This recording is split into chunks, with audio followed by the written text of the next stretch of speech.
강의 16번째 시간입니다. 방금 우리가 본문을 읽은 것처럼 가인이 화가 났습니다. 가인과 그의 재물을 하나님이 받지 않으셨기 때문에 가인이 몹시 분하여, 자, 한국말 번역에는 뭐라고 되어 있냐면 안색이 변했다라고 한국말 번역에는 되어 있습니다. 우리가 화가 나면 안색이 어떤 색깔로 변합니까? 보통 붉은색으로 변하죠. 일단 한글 번역엔 그렇게 되어 있습니다. 그래서 이제 여호와께서 가인에게 이르시되, 아니 네가 분하여 함은 어찌 됨이며 안색이 변함은 어찌 됨이냐? 네가 선을 행하면 어찌 낯을 들지 못하겠느냐라고 한국말 번역에 되어 있습니다. 그러면 지금 가인이 지금 고개가 어떻게 되어 있다는 얘기예요? 이렇게 숙여 있다는 얘기겠죠. 숙여 있다는 얘기입니다. 그래서 한국말 번역의 의미는 화가 나서 일단 얼굴이 벌개졌고 안색이 변했다 그랬으니까, 그리고 하나님이 나타나시자 이 얼굴 벌개진 걸 들키면 안 되잖아요. 그러니까 아마도 이제 고개를 이렇게 숙이고 그냥 씩씩씩 이렇게 거리지 않았나. 그래서 뭐 이런 정도 되겠죠. 이건 지금 고개를 들었는데 고개를 숙인 채로 얼굴이 벌개져 가지고 있는 그런 가인이라고 한국말 번역에는 되어 있습니다. 자, 근데 영어 번역은 사뭇 다르죠. 영어 번역은 굉장히 다릅니다. 영어 번역은 NIV를 중심으로 보면 Cain was very angry. 여기까지는 똑같습니다. 굉장히 화가 났어요. 자, 그런데 한국말에는 안색이 변했다라고 되어 있는데 영어 번역에는 His face was downcast. 그러니까 downcast는 풀이 죽은 거예요. 의기소침. 막 얼굴이 벌개져고 씩씩거리는 게 아니라 바로 이런 거죠. 완전히 의기소침해가지고 고개를 푹 숙이고 이제 완전히 이런 겁니다. 이거 완전히 다르죠.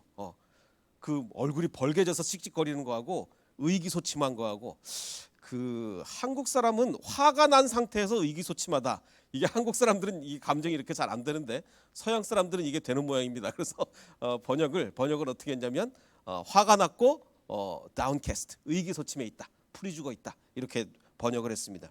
그 다음 번역도 달라요. 7절을 보면, 야, 만약에 네가 옳은 일을 한다면, if you do what is right, 옳은 일을 한다면 그게 받아들여지지 않겠느냐?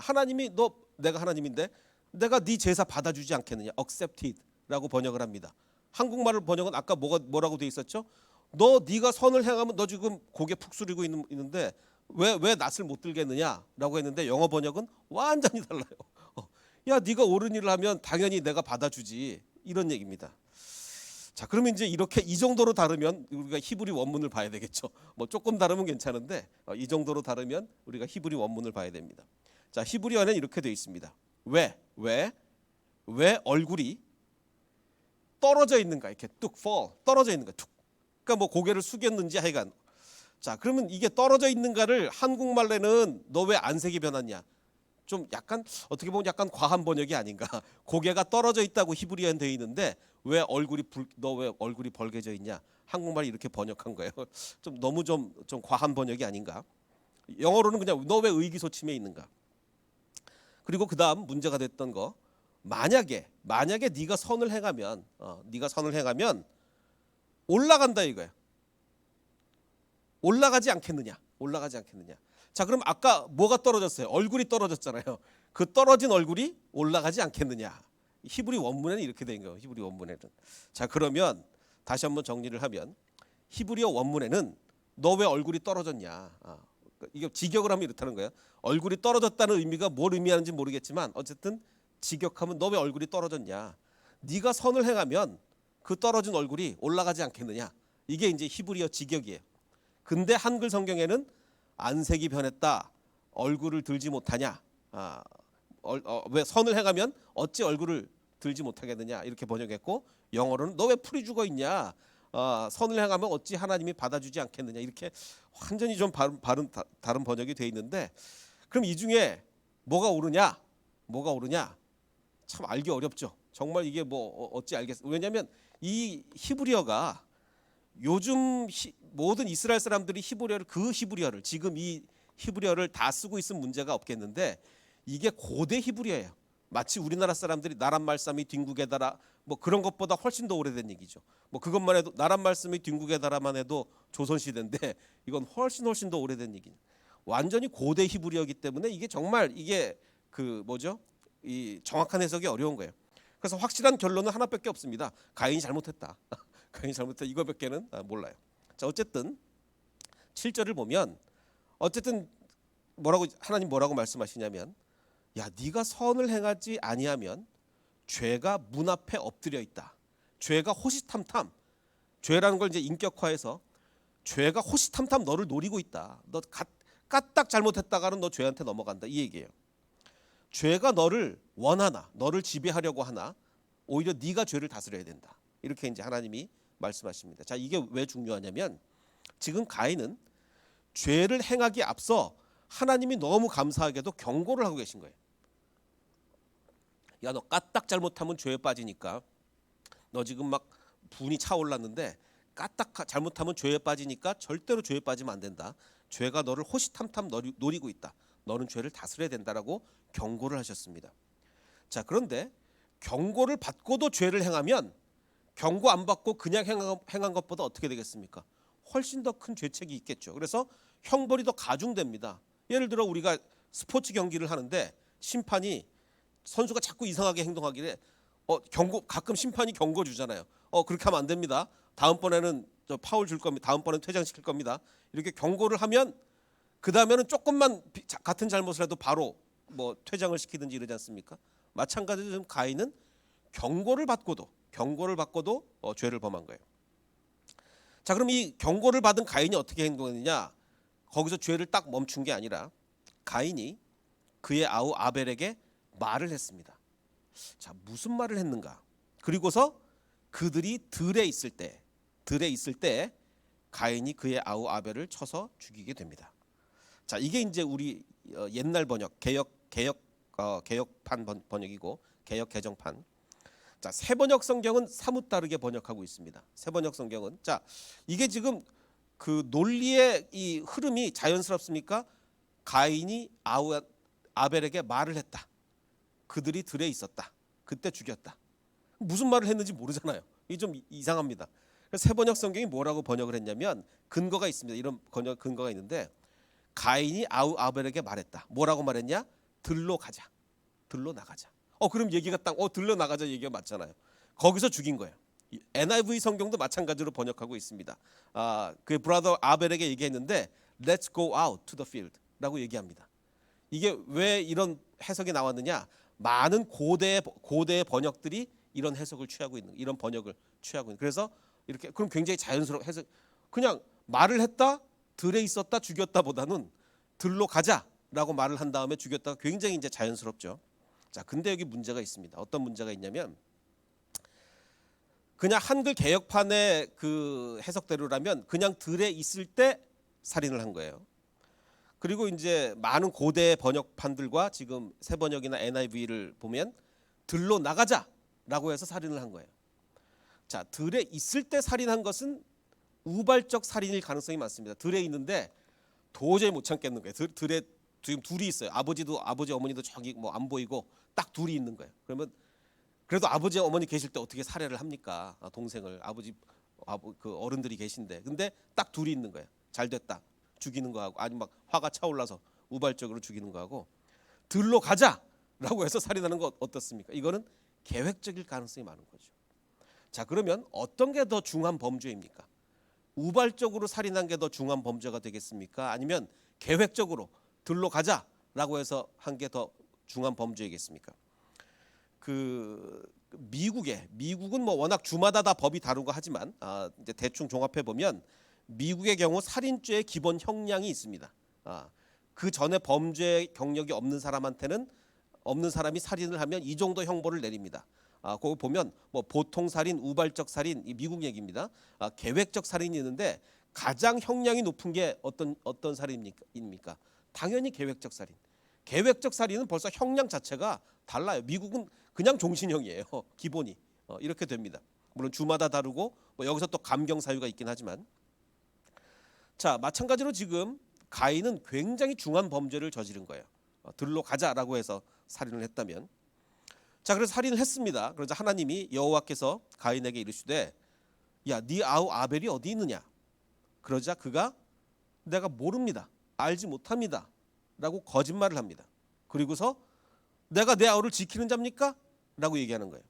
자, 그럼 이건 뭐냐면 거짓 증언을 하는 거죠. 거짓 증언. 그리고 하나님에 대해서 저항까지 합니까? 저항까지 해요. 내가 지키는 자면 왜 나한테 그럽니까?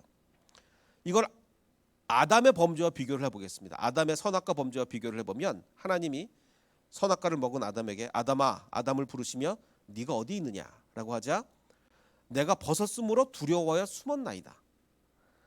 하나님이 주셔서 나와 함께 있게 한 저 여자가 그 여자가 그 나무 열매를 내가 주고 내가 그래서 먹었다. 자, 이거는 뭐냐면 회피, 숨음과 핑계예요. 자, 어떤 게 더 문제가 있겠습니까? 거짓 증언과 저항 그리고 회피와 핑계 어떤 게 더 문제가 있어요? 가인의 경우가 훨씬 더 문제가 있죠. 지금 죄가 계속 증폭되고 있는 거예요. 아담에서 가인 그리고 후대로 올수록 죄가 점점 더 증폭되고 있는 거예요. 자, 이걸 하나씩 보면 범죄하기 전후 그리고 범죄의 과정 이거 각각 보겠습니다. 자, 범죄하기 전에 아담과 하와는 유혹을 받고 범죄를 했어요. 그런데 가인은 너 그러면 안 된다라고 경고를 받고도 범죄를 했습니다. 어떤 게 더 중합니까? 유혹을 받으면 사실 범죄하기가 쉽잖아요. 자꾸 뭐 유혹받으면. 근데 너 그러면 안 된다라고 경고까지 받았는데 범죄를 했다는 얘기는 훨씬 가인이 중한 거예요. 범죄 과정도 마찬가지입니다. 아담과 하와는 야, 내가 선악과를 먹어야 되겠다. 선악과를 먹어야 되겠다. 이렇게 딱 계획하고 먹은 게 아니고 선악과 옆에 있는데 뱀이 하도 먹으라 그러니까 그냥 에이 먹자고 뭐 그런 느낌이 좀 나죠. 그런데 가인은 옛날 그 고대 번역에 의하면 계획적으로 들로 데리고 가서 죽인 거예요. 범죄한 후도 마찬가지로 방금 말씀드린 것처럼 아담과 하와는 숨고 핑계를 댔는데 가인은 오히려 거짓 증언과 하나님께 대한 저항까지 하게 됩니다. 이렇게 점점 오히려 더 범죄가 증폭되는 그런 걸 볼 수가 있어요. 그 얼마 전에 뉴스에 난 이야기인데 9월 9일에 있었던 이야기라고 합니다. 그 인천의 한 그 고속도로에서 어떤 사람이 가다가 이제 자기 블랙박스 영상에 찍힌 걸 제보를 한 거예요. 어떤 걸 제보를 했냐면 앞에 차가 막 영 이상하게 가는 거예요. 막 가다가 옆에 잘 보이시나요? 옆에 트럭에 막 부딪힐 것 같은 거예요. 뭐 이렇게 가다가 막 트럭에 부딪힐 것 같고, 그러니까 막 트럭이 빵 그러니까 얼른 정신을 차리고 또 막 가다가 또 이쪽 옆에 있는 트럭 잘 안 보이는데 또 이쪽 옆에 있는 트럭에 뭐 거의 막 뭐 몇 센치 차이로 뭐 안 부딪히고 막 계속 이러다가 결국은 그 고속도로 빠져나가는 그 엑싯 보면은 옆에 벽이 있잖아요. 벽을 부욱 긁습니다. 완전히 부욱 긁고 지나가요. 그래서 이제 결국은 이 뒤에 가는 차가 막 신고를 해서 경찰이 와서 차를 세웠습니다. 차를 세워서 내려보니 어떤 일이 있었냐면 지금 운전하는 사람이 누구냐면 대리운전 기사예요. 대리운전 기사인데 나중에 이제 다 밝혀진 바에 의하면 원래 이제 술 먹은 사람이 대리운전 기사를 불렀을 거 아니에요. 대리운전 기사가 음주운전한 거예요. 근데 혈중 알코올 농도를 보니까 원래 술 먹은 사람보다 더 먹었어. 대리운전 기사가 원래 술 먹은 사람보다 더 술을 많이 마신 상태에서 대리운전을 한 거예요. 자, 지금 이게 지금 무슨 상황이냐면 아담과 하와가요 죄를 지어서 에덴에서 쫓겨났습니다. 죄를 지어서. 자, 그런데 이제 자기 아들을 낳았어요. 자, 이제 아담과 하와는 이제 좀 연로한 추구에 이제 들어가는 거고, 이제 아담과 하와를 대신해서 이제 인류를 누가 이끌어 가야 됩니까? 이제 가인이 장자잖아요. 뭐 한국말로는 장손.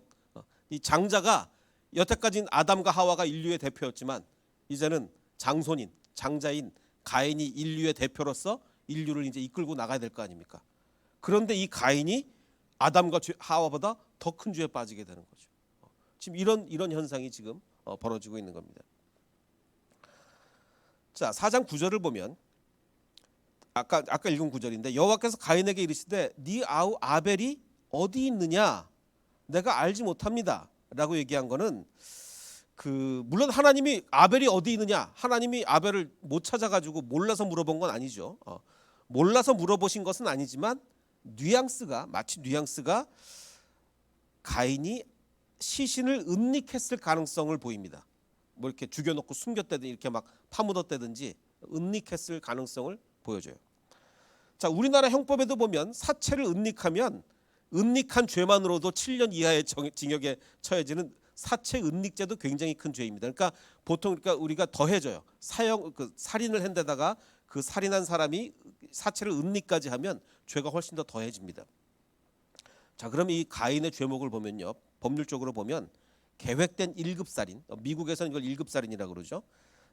계획 살인에다가 존속 살인, 형제를 죽였으니까 존속 살인 역시 1급 살인입니다. 그리고 사체 은닉까지. 이렇게 되면 이건 굉장히 큰 죄입니다. 굉장히 큰 죄예요. 그 하나님의 율법에 의하면, 출애굽기 율법에 의하면 당연히 사람을 죽인 자는 사형에 처하도록 돼 있습니다. 사람을 죽인 자는 사형에 처하도록 돼 있어요. 이게 하나님의 법입니다. 자, 그러면 가인은 그냥 살인도 아니고 뭐 온갖 그 사체 유기에다가 존속 살인에다가 계획 살인에다가 뭐 그야말로 1급 살인인데, 그러면 이 1급 살인범 가인을 하나님의 법에는 살인을 하면 죽이게 돼 있는데, 사형에 처하게 돼 있는데, 하나님은 과연 가인을 어떻게 처벌하셨는가? 하나님이 가인에게 내리신 형벌은 이렇게 얘기합니다. 판결입니다. 네가 땅에서 앞으로 저주를 받을 텐데 네가 밭을 갈아도 땅이 이제 원래 지금 가인이 직업이 뭐예요? 농사를 짓는 사람이잖아요. 이제 네가 땅을 갈아도 더 이상 땅이 너한테 효력을 나타내지 않을 것이고, 너는 이 땅 위에서 쉬지도 못하고 떠돌아다니게 될 것이다. 이게 형벌이에요. 굉장히 의외가 아닙니까? 아니, 그냥 보통 살인만 해도 지금 아까 출애굽기 율법에 의하면 살인을 무슨 뭐 1급 살인, 미국 형법처럼 뭐 1급이냐 2급이냐 구별하지도 않았어요. 그냥 사람을 죽이면, 물론 실수에 의해서 죽이면 뭐 도피성 이런 데로 갈 수 있지만, 실수에 의해서 죽인 게 아니면 살인하면 사형에 처하도록 성경의 법은 그렇게 돼 있다고요. 그런데 지금 하나님이 야, 너 땅이 이제 너한테는 효력을 너 이제 농사 짓기 힘들다. 그리고 너 이제 떠돌아다니게, 이게 뭐 너무 적은 형벌 아닙니까? 자, 그럼 이게 우리가 예상했던 예상 형벌보다 크다 작다? 뭐 작아도 뭐 한참 작은 거죠. 너무 작은 거죠. 자, 이렇게 판결이 내리면, 자, 어느 쪽에서 항소를 해야 됩니까? 검사가 항소를 해야 됩니까? 피고가 항소를 해야 됩니까? 당연히 검사가, 아니 재판장님, 지금 이 사람이 1급 살인 중에서도 최고 1급 살인을 저질렀는데 그냥 떠돌아다닌다니 이게 말이 됩니까? 당연히 사형을 내리셔야죠. 항소하겠습니다. 검사가 이렇게 나와야 되는데, 자, 그러면 검사와 피고인은 얼마나 감사해요. 지금 뭐 그 정도 형벌이면 항소했다가 형벌이 더 커지면 어떡해요. 그러니까 당연히 받아들이기 이래야 되는데, 검사와 피고인 중에 누가 항소를 했느냐? 자, 13절을 보면 가인이, 피고인이 주님께 이렇게 얘기합니다. 이 형벌은 제가 짊어지기에 너무 무겁습니다. 말이 됩니까? 정말 감지덕지한 거 아니에요? 감지덕지. 아이고, 내 하나님이 그래도 내 목숨 살려주시는구나. 감지덕지 해야 되는데, 이 형벌은 제가 짊어지기에 너무 무겁습니다. 오늘 이 땅에서 저를 쫓아내시니 제가 하나님을 뵙지 못할 뿐만 아니라 쉬지도 못하고 떠돌아다니게 될 것입니다. 자, 그리고 저를 만나는 사람마다 저를 죽이려고 할 것입니다. 하나님, 저 죽게 내버려 둘 겁니까? 사람이 저를 죽이면 어떻게 해요? 야, 저 가인 저 동생 죽인 놈이야. 그리고 막 저를 죽이면 어떻게 해요? 하나님, 사람들이 저를 죽게 내버려 두실 겁니까? 그러면 안 되잖아요. 이렇게 따지는 거예요. 자, 이 황당한 항소, 정말, 아니 이게 지금 목숨 살려주신 것만 해도 감지덕지 해야 되는데, 이 황당한 항소에 대한, 그러면 이 재판관, 하나님 재판관의 판결은 어떤 판결이냐? 주님께서, 아니, 야, 네가 지금 감지덕지 할 것도 모자랄 판인데 네가 항소를 해? 그럼 다시 사형 꽝꽝 이래야 될 것 같은데 하나님이 이렇게 말씀하십니다. 사람들이 자기를 죽일 거다 이러니까, 아니다. 사람들이 너 안 죽인다. 가인을 죽이는 자는 7갑절로 벌을 받게 될 것이다. 주님께서는 가인에게 보호의 표를, 이게 표가 뭔지 뭐 이마에 뭐를 붙여주셨는지 뭐 전혀 알 수는 없습니다. 전혀 알 수는 없는데, 어쨌든 하나님이 가인에게 표를 주셔서 어느 누가 그를 만나더라도 그를 죽이지 못하게 하셨습니다. 자, 이거 도대체 뭡니까? 가인이 이렇게 큰 죄를 저질렀는데, 자, 그러면 결과는 어떻게 됐느냐? 하나님이 보호해 주신 결과, 가인은 주님 앞을 떠나서 에덴의 동쪽 놋 땅에 살게 되었습니다. 그리고 가인이 자기 아내와 동침하니 아내가 임신하여 에녹을 낳았습니다. 우리가 아는 그 에녹하고 다른 에녹이에요. 동명이인 에녹입니다. 그때 가인은 도시를 세우고 그러니까 세번역 성경에 도시를 세웠다. 옛날 우리 개역 성경엔 성을 쌓았다라고 되어 있는데 도시가 더 좋은 번역입니다. 도시. 가인은 도시를 세우고 그 도시를 자기 아들 에녹의 이름을 따서 에녹 도시다. 시티 오브 에녹이다. 이렇게 이름을 지었습니다. 자, 도시를 세웠다는 얘기는 정착을 했다는 얘기죠. 하나님의 형벌은 뭐였습니까? 네가 떠돌아다닐 거라 그랬어요. 자, 그럼 떠돌아다니는 것은 누구 대해서 끝났습니까? 가인 대해서 끝나고 자기 아들 에녹부터는 벌써 이제 정착을 하며 살아가게 됩니다. 그러니까 하나님의 그 심판이 아주 짧은 기간만 유지되고 아들부터도 이제 벌써 정착을 하고 살아가게 되는 거예요. 자, 비교를 해보겠습니다. 아담과 하와는 과일 하나 먹었습니다. 과일 하나 먹었어요. 가인은 사람을 죽였습니다. 그것도 아주 1급 초1급 살인입니다. 누가 더 큰 죄인이고 누가 더 큰 형벌을 받았습니까? 과일 하나 먹은 아담과 하와는 그 결과로 인류 전체의 죽음, 우리가 다 죽게 된 것도 이 선악과 때문이죠. 인류 전체의 죽음을 초래했습니다. 사람을 죽인 가인은 형벌이 그리 오래지 않은 방랑, 아들 대에서 바로 정착해버리는 그리 오래되지 않은 방랑하고 그리고 하나님이 보호까지 해주시는, 죽이지 않게. 그럼 도대체 왜 그런가? 왜? 여기에 하나님의 엄청난 원칙이 숨어 있습니다. 이게 뭐냐면 제가 지난번에도 말씀드렸듯이 하나님은 뭘 아주 칼같이 지키시냐면 죄형 법정, 이게 인간의 용어지만, 인간의 법률 용어지만 하나님이 이걸 굉장히 잘 엄격하게 유지하시는 거예요. 죄, 이게 법에다 죄가 뭐냐? 사람을 죽이는 건 죄라는 게 법에 있어야지, 법에 없으면 사람을 죽이는 것조차 죄가 안 되는 거예요. 형벌, 그러면 사람을 죽였을 때 어떤 형벌을 내릴 것인지 법에 정해져 있어야지, 법에 안 정해져 있으면 그 형벌을 못 내리는 거예요. 그걸 전부 다 법이 정한 것만 인정한다. 이게 명확한 죄형 법정주의인데 이게 인간의 법칙 같지만 하나님이 이걸 명확하게 유지하시는 거예요. 그때 선악과 때도 그랬고, 기억나시죠? 선악과 때도 그랬고 지금도 마찬가지입니다. 자, 어제 신문에 난 게 뭐냐면 호주의 한 주에서, 호주가 인구가 별로 없잖아요. 한 주가 뭐 이 주 전체 인구가 170만인지 잘 모르겠는데 확진자 한 명이 원래는 이 피자 가게 파트타임 직원이었는데 나는 그 피자 가게 파트타임 직원이 아니고 그냥 가서 피자 하나만 사온 거다 뭐 이렇게 거짓말을 했나 봐요. 그래서 야, 손님이 가서 그냥 사오기만 해서 이렇게 감염될 정도면 엄청난 감염이다 이래가지고 이 주 전체를 뭐 셧다운했나 뭐 그랬는 모양입니다. 그래서 뭐 경제적인 피해고 뭐가 엄청난 피해가 났다는 거예요. 근데 알고 보니까 거짓말이었어요. 거기 직원이었던 거죠.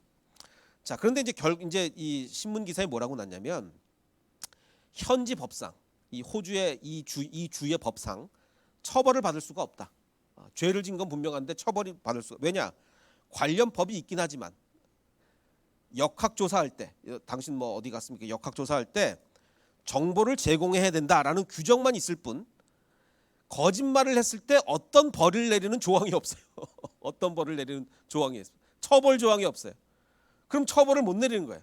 왜? 죄형 법정주의를 지키자면 성실히 답해야 된다라는 그런 의무만 있지, 거짓말을 했을 때 뭐 징역 몇 년에 처한다 이게 없는 거예요. 그러면은 벌을 못 받는 거예요. 이게 신문에 났어요. 한국은 다릅니다. 한국은 2년 이하의 징역이나 이런 역학조사에 거짓말하고 하면 2년 이하의 징역이나 2천만 원 이하의 벌금형에 처할 수가 있어요. 이게 죄형 법정주의입니다. 하나님이 이 원칙을 인간이 만든 것 같습니까? 아니요. 하나님이 이 원칙을 철저히 유지시켰기에 하나님의 형상을 가진 인간들이 우리의 법률 체계에 이걸 적용한 거예요. 다시 한번, 인간이 만들어낸 법률 체계를 하나님이 따라가는 게 아니고 우리 인간이 하나님의 형상을 가지고 있기 때문에 하나님이 이 원칙을 항상 지켜나가시기에 하나님의 형상을 가진 인간들이 인간의 법률에다가 이거를 적용시키는 거죠. 그게 순서가 다릅니다. 자, 가인의 살인 이전에 그러면 살인하면 사형에 처한다 이런 법이 있었느냐? 아니요. 가인의 살인 이전에는 이런 경고밖에 없었습니다. 죄가 너를 원하나 너는 죄를 다스릴지니라. 굉장히 추상적이죠. 추상적이에요. 그래서 네 동생 죽이면 너 사형에 처할 거야. 이 얘기가 없었다는 얘기예요. 그럼 성경 최초에 살인을 하면 사형에 처한다. 이게 언제 나오느냐? 저 뒤에 나중에 노아의 홍수 끝나고 창세기 9장에 가서야 나옵니다. 창세기 9장에 가면 다른 사람의 피를 흘리면 그 사람의 피도 흘릴 것이니 이는 하나님이 자기 형상대로 사람을 지으셨는데 그 형상을 파괴하면 그 사람도 사형에 처해야 된다. 이게 창세기 9장에 가서야 있어요. 그 이전에는 이런 원칙이 적용되지 않았다는 얘기죠. 자, 그래서 이걸 정리를 하면 하나님이 가인을 사형시키지 않으신 이유는 살인과 관련된 사형법이 그 당시에는 없었기 때문이죠. 방금 말씀드린 것처럼 인간이 만든 죄형 법정주의를 인간의 법칙을 하나님이 지키시는 게 아니고 우리가 하나님의 형상으로 창조되었기 때문에 우리가 하나님처럼 인간들이 죄형 법정주의를 자기네 법률 체계에다 적용하는 거다. 이렇게 생각을 하시면 되겠습니다. 자, 여기까지는 그냥 뭐 이론 설명이고 중요한 건 여기입니다. 오늘 말씀의 핵심은 뭐냐면 하나님이 가인을 왜 보호해 주셨는가? 뭐 사형 안 시킨 건 뭐 죄형 법정주의니까 당연히 사형을 안 시켰다 하더라도 왜 하나님이 가인을 다른 사람이 절대 죽이지도 못하게 왜 보호해 주셨는가? 자, 여기 의문이 있습니다. 답은 이겁니다. 하나님께서는 원칙은 지금 사형시키지는 않는 게 원칙이에요. 다른 벌을 네가 방랑하고 다닐 거다. 네가 지금 농사를 짓는 농부인데 너 땅이 너한테 효력을 미치지 않을 거다. 얼마나 힘들게 살겠습니까? 자, 이건 이제 여기까지 형벌은 줬어요.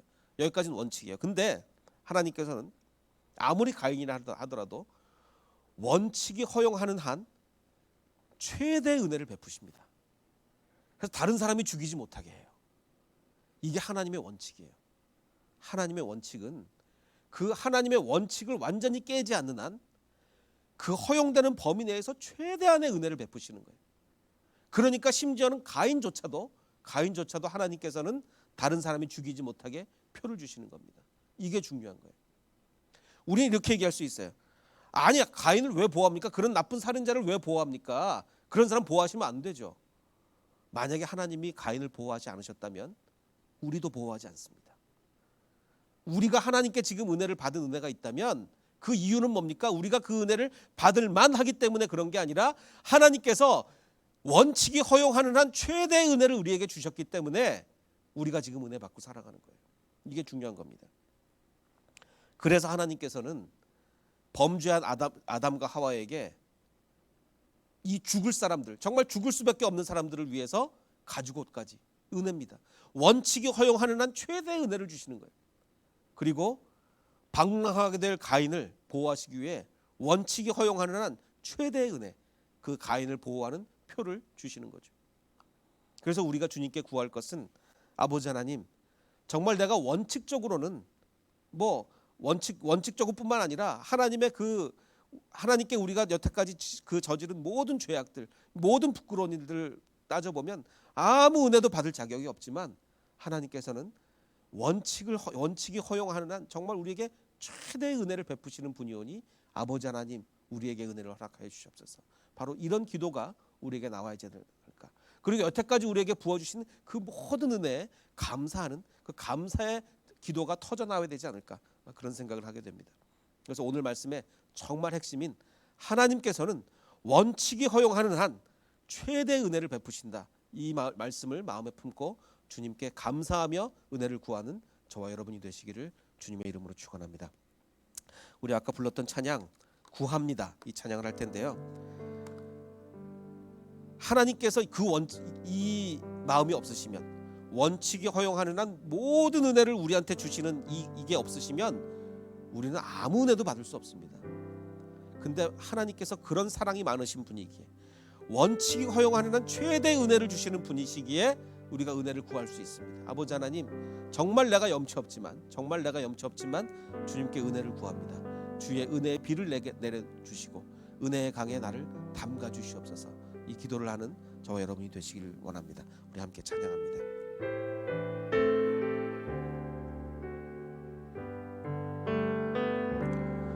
주의 은혜의 비를 내게 내려주소서. 주의 은혜의 강에 나를 담가 주소서. 내 앞에 놓여 있는 크고 작은 문제들 크신 주의 은혜로 모두 흘려보내 주소서 구합니다. 내가 주의 은혜를 나의 삶에 충만한 주의 은혜를 원합니다. 내가 주와 동행을 나의 삶을 주님과 함께 주의 은혜의 비를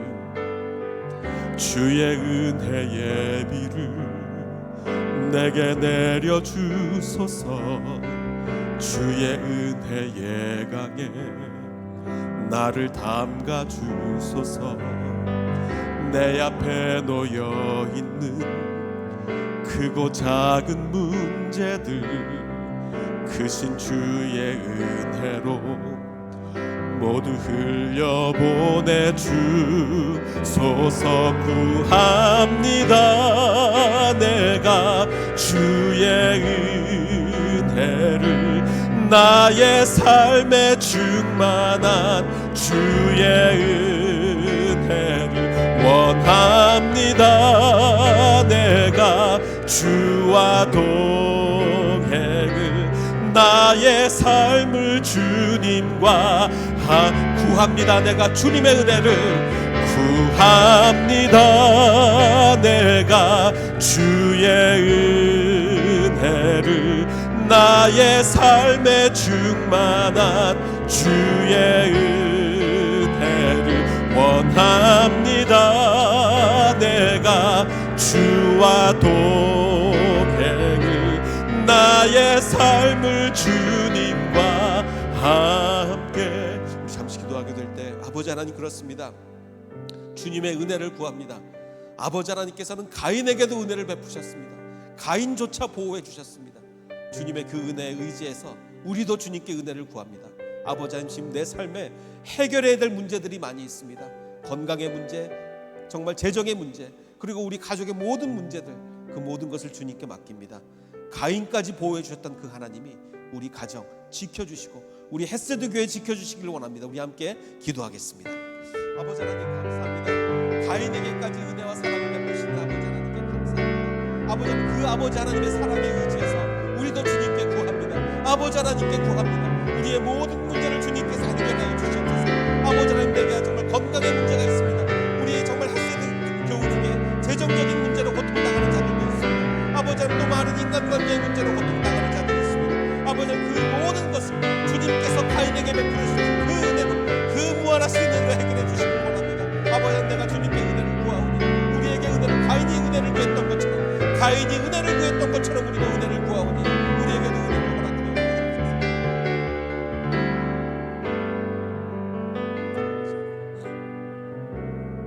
우리 함께 일어나서 이제 고백하며 찬양합니다.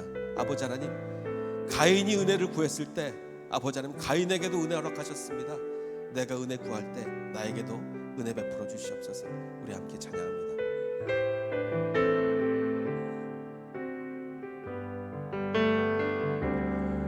주의 은혜의 비를 내게 내려주소서. 주의 은혜의 강에 나를 담가 주소서. 내 앞에 놓여 있는 크고 작은 문제들 크신 주의 은혜로 모두 흘려보내 주소서. 구합니다. 내가 주의 은혜를 나의 삶에 충만한 주의 은혜를 원합니다. 내가 주와 동행을 나의 삶을 주님과 구합니다. 내가 주님의 은혜를 구합니다. 내가 주의 은혜를 나의 삶에 충만한 주의 은혜를 원합니다. 내가 주와 주와 동행을 나의 삶을 주님과 나의 삶을 주님과 함께 나의 삶을 주님과 함께. 아버지 하나님 감사합니다. 가인에게조차 은혜를 베풀어 주신 것이 우리에게 얼마나 위로가 되는지 모르겠습니다. 아버지 하나님, 우리 너무나 부끄럽고 너무나 정말 주님 앞에 얼굴을 들 수조차 없으나 가인에게 베푸셨던 그 은혜처럼, 그것보다 더 큰 은혜를 우리 햇세대의 모든 가정에 가득가득 부어주시기를 원합니다. 이제는 우리 구주 예수 그리스도의 은혜와 아버지 하나님의 무한하신 사랑과 성령님의 감화 감동 충만하게 역사해 주심이 주님 앞에 부끄럽지만 은혜를 구하는 이 자리에 모인 모든 백성들 머리 위에, 그리고 인터넷으로 예배하는 모든 백성들 머리 위에 이제로부터 영원토록 함께 하시기를 간절히 축원하옵나이다. 아멘.